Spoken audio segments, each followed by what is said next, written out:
In the middle of class, I suddenly forgot how to breathe when the most gorgeous boy that I'd ever seen walked in. Everyone, I would like you all to meet Terrence, a foreign exchange student from Korea, and he will be with us for this school year. I tried to smile at him too, but he didn't smile back. What a snob. He's like Lee Min-ho. He's not my type. Terrence might have heard that because he turned to me, but so what? He snubbed me, and first impressions left a special oral exam because of my reading condition. When the results came back the next day, the blood drained from my face when I didn't see my name at the top spot. It was Terrence. Then Francesca appeared from nowhere and said, "Just accept the fact that you're a loser now, Blair." Rushing to the toilet, I bumped into him and tripped over. Jeez, his chest was as hard as a tree. I was expecting him to offer his hand, but the jerk skipped past me like I was trash on the floor. Suddenly, the ground under me collapsed. Someone caught me right on time before I was buried alive. I looked up to see my savior. It was Terrence. He let me go and dusted his uniform off. "Don't you know how to read? It says deep excavation ahead." I have dyslexia. Anyway, thanks for saving my life. While I was waiting for him, I started playing the piano. I couldn't finish the song because I forgot the keys. Just in time, he arrived and continued for me. We were so close to each other, and it felt really weird. I was about to move, but the way he played was hypnotizing.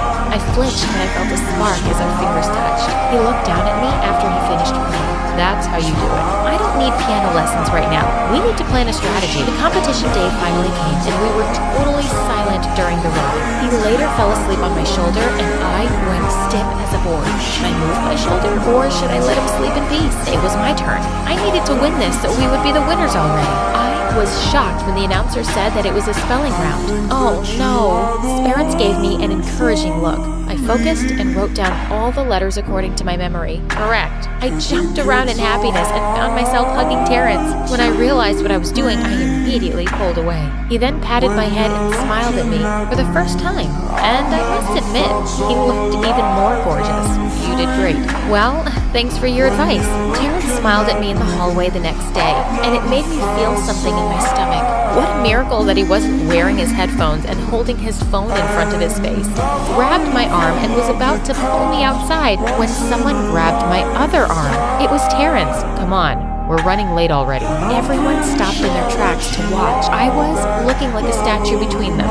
Neither of them wanted to let me go, and it was so awkward. I was smelling some flowers. I suddenly felt someone's presence beside me. I turned to see Terrence. He was looking up at the sky, and suddenly a snowflake dropped on his forehead, and he slowly closed his eyes. It was a beautiful moment, and I just found myself staring. It's the first snow of the year. "Oh, is it?" He seemed to be so happy about it, and I wondered why. "Where's your boyfriend?" "He's not my boyfriend. I just met him in Paris last time I was there." "I'm relieved." "What do you mean?" The snow continued falling over us. He stepped closer and suddenly kissed me on the forehead. "I like you, Blair." I wasn't expecting that. My heartbeat was so loud I was shaking. I felt his hand holding mine. It gave me an electric feeling. I'd never felt this way before. I complained about my high heels hurting my feet. He gave me a piggyback ride. This man had never failed to surprise me. We were inseparable over the next few weeks. One day, Terrence was teaching me Korean when Lexi kept calling me. I was enjoying our session, so I ignored her calls. Before I could react, he suddenly kissed me. I was so shocked that I couldn't move. I slapped him and walked out to ask Lexi about it, but she was so mad at me. "What did I do?" "Terrence, it's not what you think. Let me explain." "I don't deal with cheaters." Totally miserable after that. My best friend and boyfriend were ignoring me, and everyone was calling me a cheater. One day, I passed out in my room because I hadn't eaten all day. She then looked away and said, "He went back to Korea this morning." "What? Are you freaking serious?" She just bowed her head and avoided my eyes. "Why so soon? Is this a prank?" I just wanted to sleep and hope that it was all a dream. Unfamiliar jet landing outside. A handsome boy then stepped out, and I swear, my heart jumped with joy when I realized who it was. I ran up to him and hugged him. He apologized for doubting me and for not telling me about him leaving. "I just needed to finish my surprise for you." He then showed me an app on his phone. "You can download this from the App Store. I've specially developed this for dyslexics."